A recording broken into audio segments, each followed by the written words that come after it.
MCM chili garlic oil. Match na match sa ulam ko ngayon. Ayan po, cravings ng Didis. Tapos pumili ako kay Janice nitong ulam. Nagdaga ng talbos ng kamote. At itong Gigi. O, diba? So, tayo dyan. At unlimited rice na naman tayo. Ano ba yan?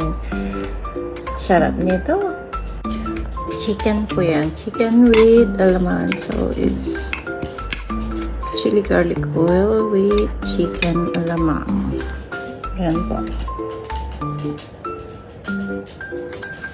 Match na match sa ulam ko ngayon yan. Talbos ng kamote at soap na soap tayo dyan sa ating Gigi. Kain na po tayo. Yummy!